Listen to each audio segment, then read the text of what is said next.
quantas décadas. Fique deixar assim. Deus abençoe. Paz do Senhor, prezados irmãos, quero cumprimentá-los duas vezes, com a paz do Senhor, e também dizer da alegria de tê-los aqui nesta manhã chuvosa, que nem sempre é um dia aprazível, né?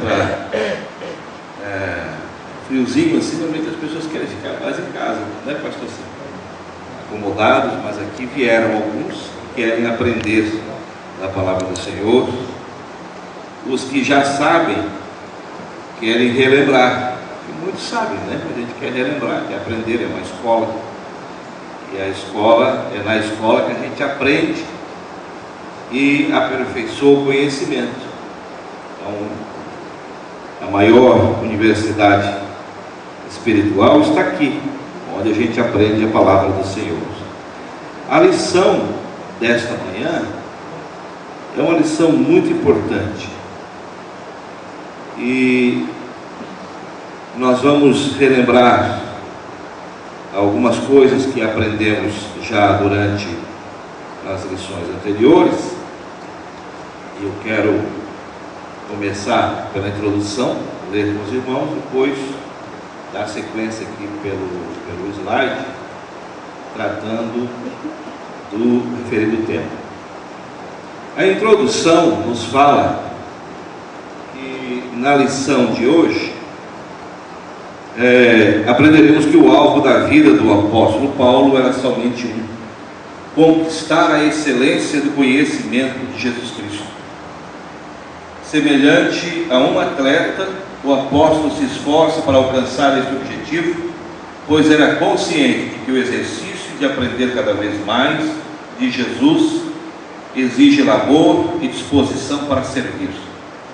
Prosseguindo para o alvo, pelo prêmio da soberana vocação de Deus em Cristo Jesus, Paulo convidou os filipenses a imitá-lo, despertando a esperança de um dia receberem a mesma recompensa. Abrindo parênteses, eu quero de novo reiterar aqui a satisfação de ter os pastores conosco, os demais professores, evangelistas, pastor Seno, o Pedrinho, pastor Pedrinho. Já disse isso outras vezes, fico feliz quando vejo o pastor Seno nos apurando aqui, um dia como esse, pela sua carga de compromissos e agendas e correria da semana inteira. Tira esses momentos ainda, dá um pouco mais do seu tempo para estar aqui nos prestigiando. Eu me sinto às vezes constrangido até estar aqui falando diante do presidente da convenção, nosso pastor presidente, mas é assim que ele quer. Somos alunos, estaremos aqui aprendendo. O mestre só fica olhando e corrigindo, né? Então vamos dar sequência e dizer que esse tema tem algo maravilhoso.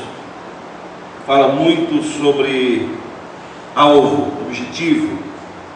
Aqui eu coloco como introdução no slide: os ignorantes que acham que sabem tudo privam-se de um dos maiores prazeres da vida, aprender. Se você acha que pode fazê-lo, isto é confiança. Se você o fizer, isto é competência, disse Ken Blanchard. Então, nós temos aí diante de nós um desafio. Nós aprendemos da palavra de Deus e aprendemos a confiar em quem temos crido e no conhecimento que temos recebido do Senhor. A aspiração paulina. Eu gostaria de ressaltar, que a palavra aspiração é um desejo profundo de atingir uma meta espiritual, um sonho, um desejo ardente, de ter alguma coisa, desejar alguma coisa, Quantos aspiram ter isso ou aquilo, desejam ter, sonham com alguma coisa e lutam, Não só aspiram, como transpiram para conseguir, lutam. E esse é o sentido maior do texto. Prossigo para o alvo. Para participar de uma maratona, o atleta tem de treinar muito. É preciso esforço, dedicação e trabalho para alcançar o prêmio final. Paulo utiliza nesse texto a analogia do atletismo a fim de mostrar aos filipenses que o crente em sua caminhada também precisa se esforçar para conhecer mais a Cristo, deixando de lado os embaraços dessa vida e o pecado, mantendo o foco em Jesus. Quando o crente deixa de olhar firmemente para o alvo, corre o risco de tropeçar e cair, podendo até abandonar a fé. Vigiemos, pois, em todo o tempo, na dependência do Senhor. Mas eu gostaria de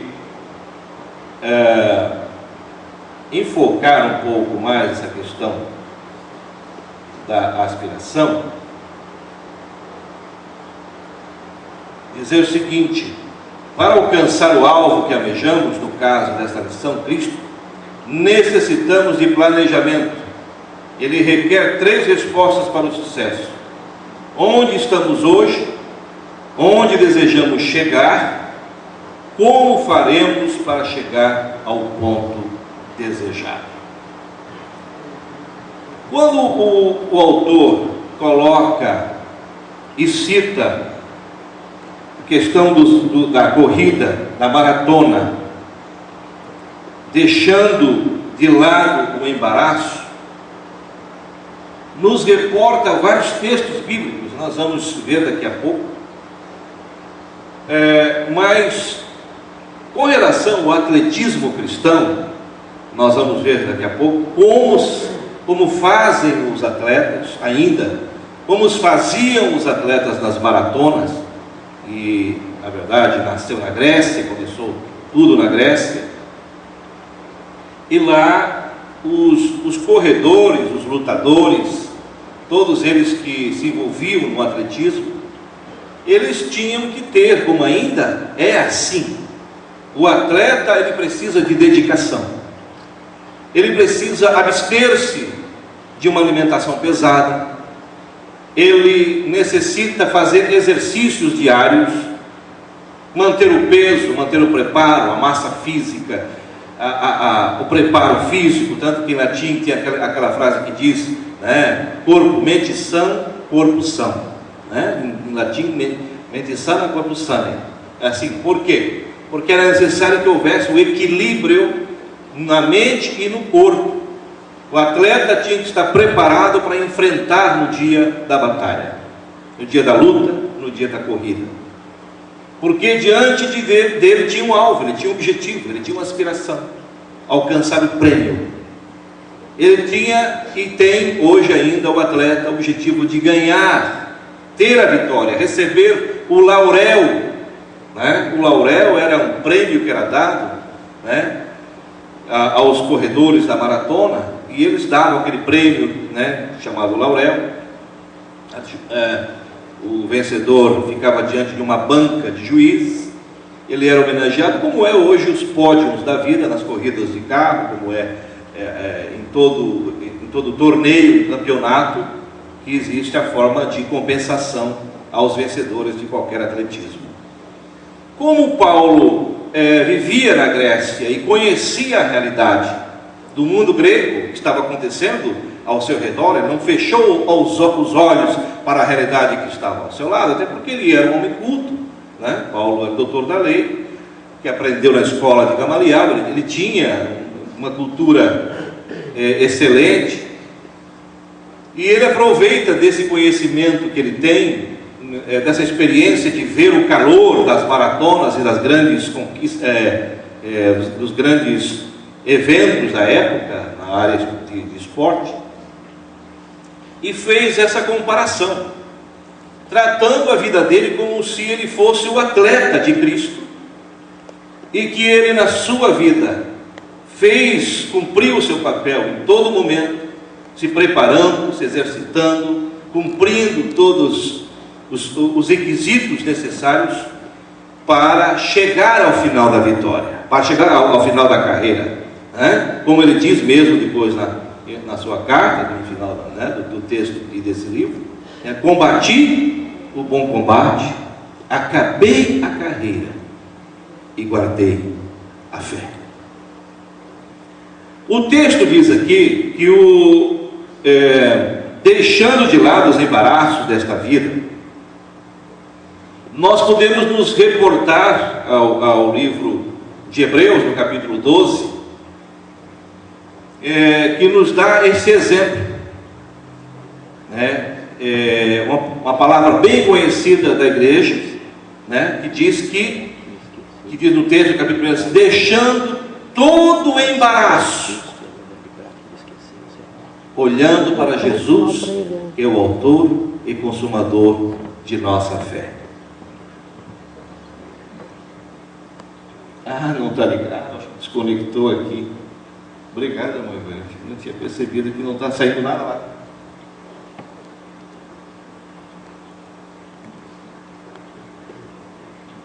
Onde é que está o nosso auxiliar técnico? Está por aí? Não?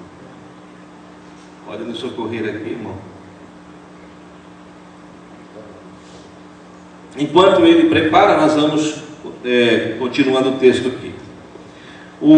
Então, no capítulo 12 de Hebreus, fala exatamente sobre a corrida, né? Sobre essa forma, essa expressão, deixando todo o embaraço e o pecado que tão de perto nos rodeia, nos assedia. Corramos com paciência a carreira que nos está proposta, olhando para Jesus, o autor e consumador de nossa fé. O embaraço, irmãos, é algo que nós conhecemos isso no mundo botânico, né? Eu acho que já tenho falado aqui outras vezes. E o que é o embaraço? É um parasita que vive nas árvores, ou ele vive no chão, ou ele vive nas flores. Ele está sempre preso a alguma vida, principalmente vegetal. E o embaraço, ele é comensalista, ou ele é parasita. O comensalista é aquele tipo de embaraço que ele consegue conviver com a planta sem trazer grandes prejuízos, embora prejudique um pouco, mas a árvore subsiste, porque existe um comensalista, existe uma troca de favor, né? A raiz precisa, porque de repente é uma flor, ela precisa daquele tronco para sobreviver, é algo que sobrevive juntos e sem grandes prejuízos. Agora, tem embaraços que são parasitas, que eles são indesejáveis para a planta, né? Você já deve ter percebido uma árvore que tem parasita, uma laranja, qualquer pé de árvore que tem um parasita com aqueles embaraços muito grandes, eles vão apertando a árvore até matar.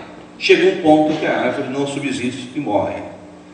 Então, na vida espiritual, o autor coloca isso, dizendo, deixando todo o embaraço, porque os embaraços da vida atrapalham. Um atleta cristão, o crente, ele não tem como estar convivendo com essas realidades de embaraços que acaba tirando o foco da vida espiritual. É um problema aqui, é um problema lá, ele se envolve com a vida econômica, com a matéria, com o dinheiro, com o poder, com a fama, com a riqueza desse mundo, com as coisas banais desse mundo. E se enrola de uma forma tal que quando ele percebe já não tem mais como seguir em frente. Por exemplo, um empresário, um mega empresário, um empresário que quer servir a Jesus, por que a Bíblia recomenda? A Bíblia não é contra ninguém ser rico e nem é contra ninguém ter dinheiro. Mas o apóstolo Paulo diz, olha, eu quero vos livrar disso, porque esse é o peso. Porque a pessoa que tem uma vida corrida, que não tem tempo de orar, de ler a Bíblia, de visitar, de se dedicar à família, é um prejuízo, porque ele acaba se perdendo no meio disso tudo. Não consegue nem atender a família e muito menos seguir em frente com a sua vida espiritual. Porque ele se embaraça, se enrola nas coisas dessa vida. Essa é a expressão certa, se enrola nas coisas dessa vida. Perdendo o quê? O alvo. Está lá o alvo, a seta.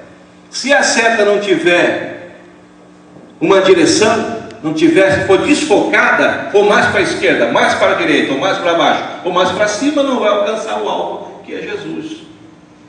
Jesus deixa de ser a prioridade em nossa vida, passa a ser coisa secundária, terciária. Por quê? Porque perde-se o foco, o objetivo. E Paulo é bem claro, deixando os embaraços dessa vida, seguindo para o alvo, que é Jesus. Então, é algo que nós devemos prestar atenção, porque vigiemos, pois, em todo o tempo, na dependência do Senhor. O item 2 diz que é o sentimento de incompletude de Paulo. Paulo sabia que havia muita coisa ainda a ser conhecida, por isso, nunca corria sem meta. Mesmo estando no cárcere, o apóstolo declara estar disposto a avançar para as coisas que estavam diante dele. Paulo era um homem que confiava em Deus e assim seguia com confiança, pois no Senhor ainda teria grandes desafios em seu ministério. Sua força estava em Deus, eis porque venceu grandes lutas e foi fiel até o fim. Para vencer, temos que igualmente olhar para a frente e esquecer as coisas que para trás ficam. Suprema aspiração do crente, eu coloco aqui, sucesso cristão. O sucesso é medido em polegada. O que é isso, irmão Eliseu? Irmãos, quando falamos sobre as maratonas e corrida em geral, existe as chamadas corridas de cavalo. Quem já acompanhou e já conhece um pouco disso, sabe que a vitória, o vencedor, o cavalo vencedor, normalmente vence, como se diz, no focinho do cavalo. É ali a diferença. É medido, por isso tem essa frase: o sucesso é medido em polegada. Não é a diferença quilométrica, não. É assim, a diferença milimétrica. Um pouquinho a mais, o cavalo disputando ali focinho com focinho e tal, um esforço a mais de um fez a diferença. Então, é a diferença, eu coloco, que faz a diferença. É a diferença que faz a diferença. Ser cristão no mundo é uma coisa interessante? É. Há muitos cristãos no mundo? Há muitos cristãos no mundo. Todos conhecem Jesus? Todos ouviram falar de Jesus, senão não seriam cristãos. Todos frequentam a igreja? Normalmente sim. Uns sim, outros não. Todos frequentam a escola dominical? Alguns sim, outros não. Todos gostam de culto de oração? Uns sim, outros não. Todos gostam de evangelizar? Uns sim, outros não. E assim sucessivamente. E você começa a elencar pré-requisitos de cada um. Você percebe que aí a diferença faz a diferença. Porque uns têm uma dedicação maior às coisas de Deus e outros não. E esse pulo, e esse impulso, e esse algo mais é que caracteriza o sucesso. O que fez do apóstolo Paulo um homem de sucesso? Porque ele fez a diferença no ministério. O que fez a diferença do pastor Seno para ser o presidente da Convenção da Assembleia de Deus de Santa Catarina? Está aí nos honrando hoje com a sua presença. Mas o que o fez presidente?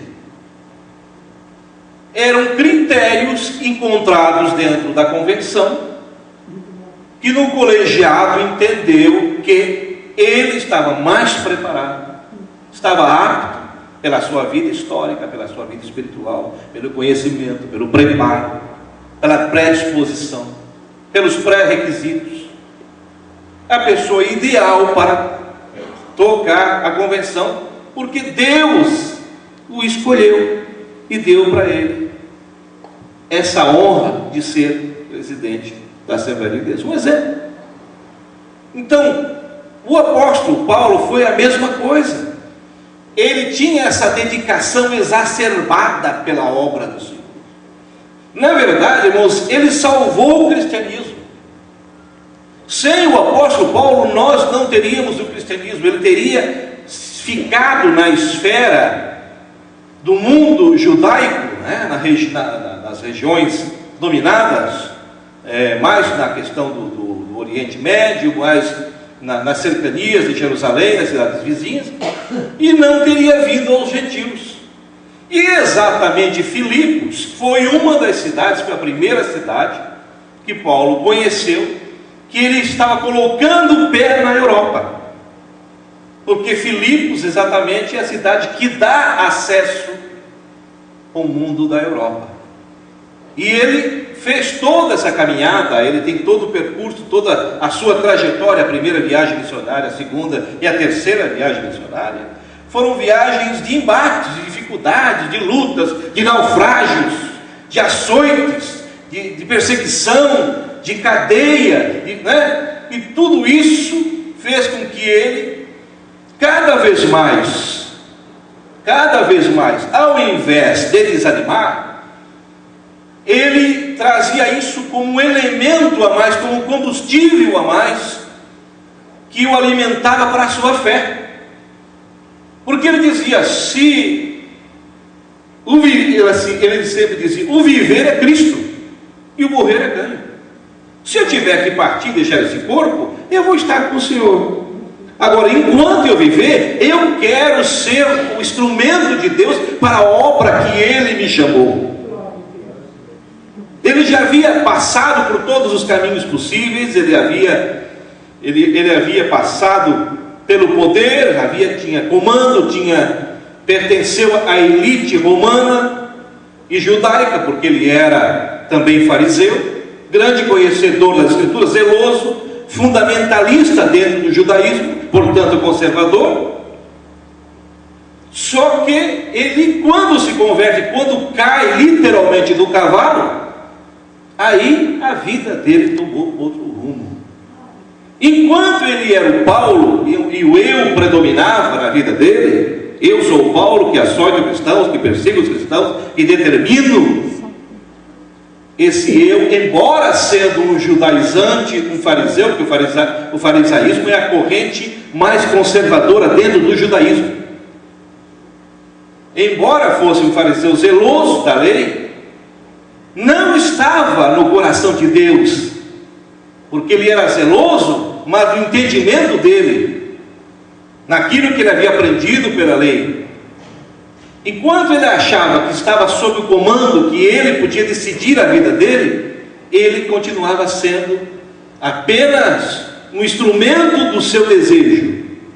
No momento em que ele cai do cavalo, literalmente, e ele se encontra com Jesus, passa a ser instrumento de Deus até o fim de sua jornada. E isso nos remete a essa lição, né? A gente deve meditar sobre isso. O que significava o nome Saulo e o que significa o nome Paulo? Poderia explicar? Tem algum significado? Não tenho nem conhecimento a respeito. Não vou informar porque eu não sei se tem alguma origem específica, que Paulo era o nome dele, né? E depois passou para Saulo. Não, Saulo para Paulo. Aliás, ao contrário, né? Saulo passou para Paulo. Então, assim, devo ter lido, mas não estou lembrado agora. Não, vou ficar lhe devendo essa informação. Bom, vamos para frente. No item 3.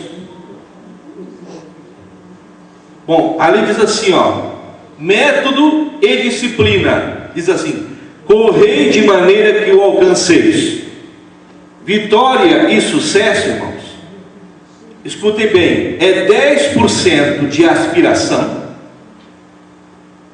e 10% de aspiração e inspiração e 90% de transpiração, que é esforço físico e espiritual. Então, o sucesso na vida do cristão não é só desejo, não é só vontade. É só querer, não, eu gostaria de ser um missionário, eu gostaria de ser um pastor, eu gostaria de trabalhar na obra social, eu gostaria de visitar os enfermos, gostaria de visitar os hospitais, gostaria de visitar os presídios, eu tenho aspiração disso ou daquilo. Mas o sucesso, eu estou colocando 10%, mas alguns colocam neurolinguistas como menos ainda, tá? 10% é de inspiração e 90% é transpiração, é trabalho, é suor mesmo, é dedicação, é suar a camisa, é botar o pé na estrada e levar avante aquilo que nós recebemos do Senhor como meta, como objetivo, como determinação, como alvo. Por isso o sucesso tem esses pré-requisitos. O que diz a palavra do Senhor aqui, não te mandei eu, esforça-te, tem bom ânimo, não temas nem te espantes, porque o Senhor teu Deus é contigo. O esforço e o bom ânimo, irmãos, é algo fundamental. Sem bom ânimo não se faz nada. Uma pessoa que não é dotada de bom ânimo é difícil de trabalhar. Uma pessoa que não se esforça não chega a lugar nenhum. Porque o esforço é o princípio, do vencimento da inércia. Eu já falei aqui outras vezes que é preciso criar um movimento, o universo conspira em favor de quem age. Um exemplo disso é a dona de casa, quando está em casa meio desanimada, né? E não olha assim o tempo ruim, essa chuvinha aí, o tempo não está para muita coisa. Eu vou ficar meio acomodado aqui, mas daqui a pouco ela vai na pia e olha que os garfos e as facas e as toalhinhas estão tudo meio fora de ordem, assim. E de repente começa a mexer, né? Bota a colher para um lado, a faquinha para o outro, mas aí quem é que mexeu aqui? Está meio desorganizado isso aqui. Aí pega, olha lá, a toalhinha está fora de lugar, pega a toalhinha, começa a dobrar, botar tudo no lugar. Aí ela pega assim, ficou melhor. Aí abre a segunda gaveta, vê que tinha alguma coisa ali que também estava fora do local, começa a mexer naquela gaveta, começa a colocar aquela gaveta de baixo também em ordem, e vai na outra, quando vê, mas já que eu mexi nisso aqui, eu vou pegar a vassoura.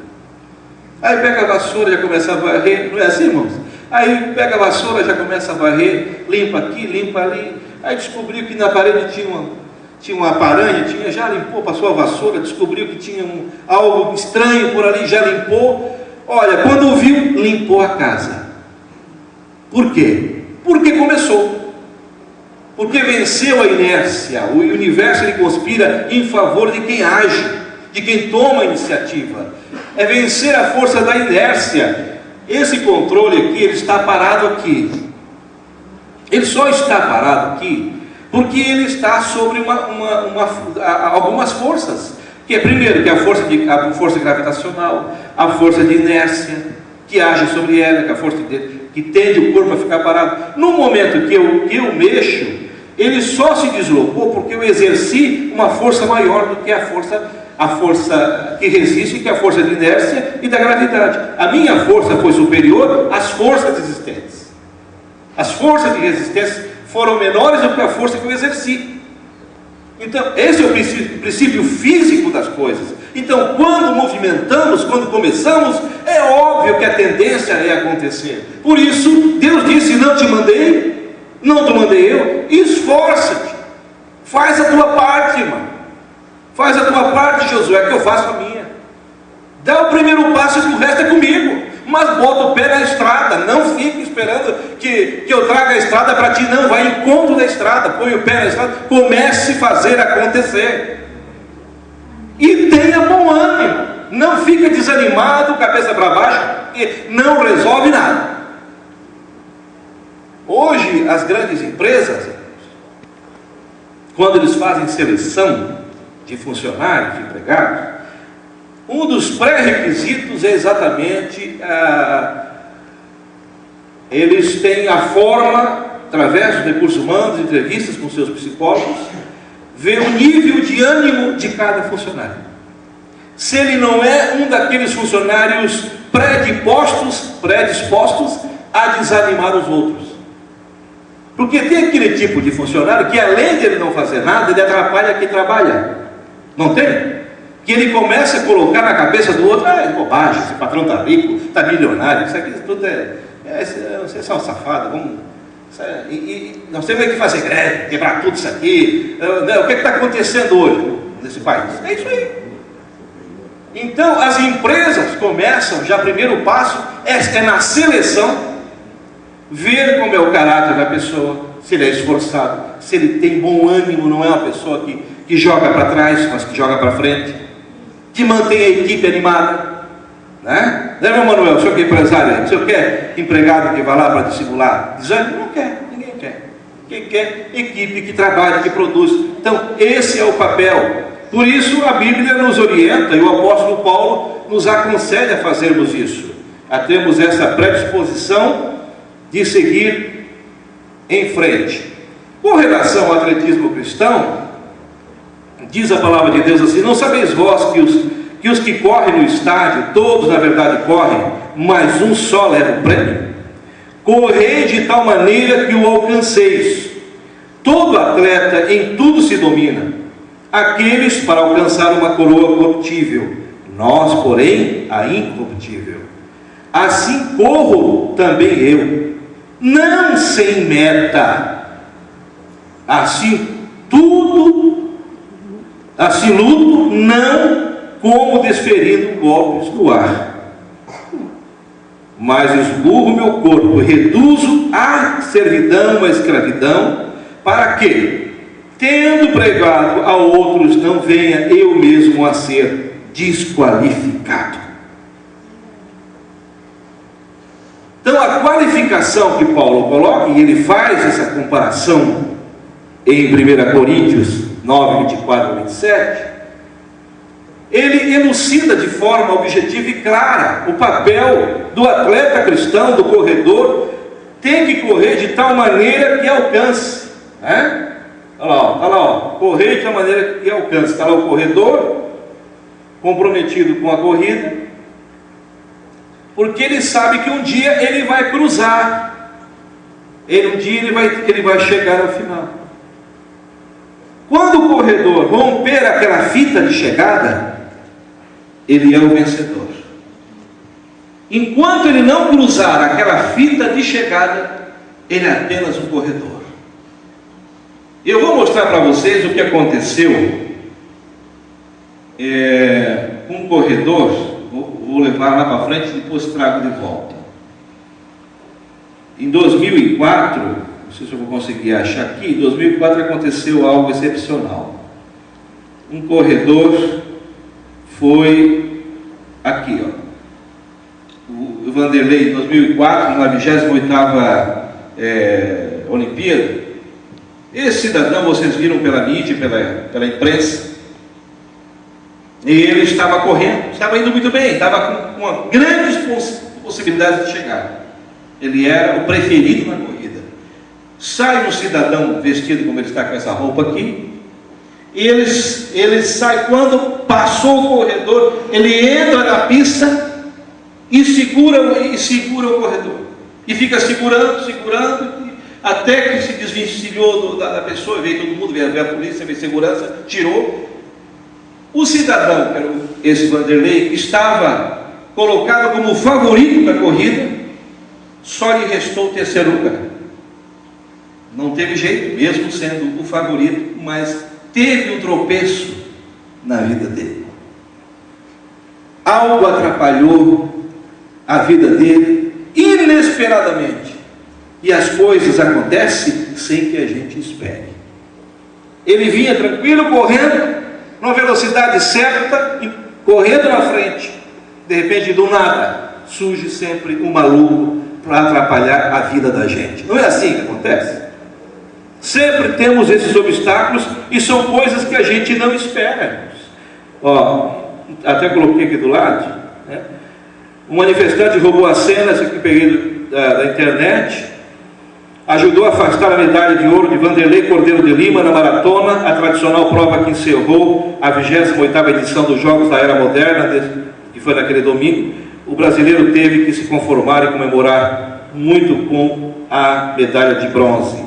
Só sobrou para ele isso, porque foi surpreendido com um obstáculo. Aliás, nas maratonas antigas, por isso o apóstolo Paulo fala para se desvencilhar dos embaraços, porque já era comum acontecer isso nas maratonas da época, pessoas contratarem adversários para ficar gritando e atrapalhando o corredor na hora da corrida, para dar condição para o outro ganhar, o seu favorito.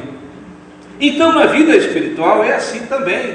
Nós temos que ter clareza que nós temos um alvo, né? E o apóstolo Paulo nos chama a atenção para essa aspiração. Não será coroado senão lutar legitimamente.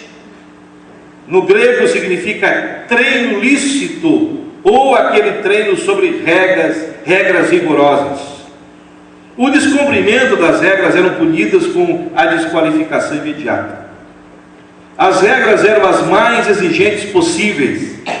Dar tudo de si era apenas o básico, era preciso ir além e superar-se. A dieta dos atletas era diferente, pois eles tinham objetivos a cumprir, só o objetivo estava em algo: a vitória final. Amém, igreja? Amém. Nós temos um alvo. A nossa profunda aspiração tem que ser a mesma aspiração de Paulo, a suprema vocação, né? Aquilo que Deus nos preparou, né? Paulo sabia que havia muita coisa a ser conhecida, prosseguir para o alvo, né? E aqui vamos para a parte 3 da lição. Aí na lição, os irmãos estão acompanhando, estou procurando conciliar o slide com a lição. Diz assim: o engano da presunção espiritual. Paulo não se deixou enganar pela falsa ideia de ter alcançado a perfeição. Os mestres do gnosticismo afirmavam ter alcançado tal posição e assim reivindicavam ser iluminados e não terem mais nada a aprender ou que desenvolver. Paulo, contudo, refutou esse pensamento equivocado, demonstrando que a conquista da perfeição será para aquele que terminar a carreira e ganhar a vida eterna, pois o prêmio está no final da jornada e não no seu início ou meio.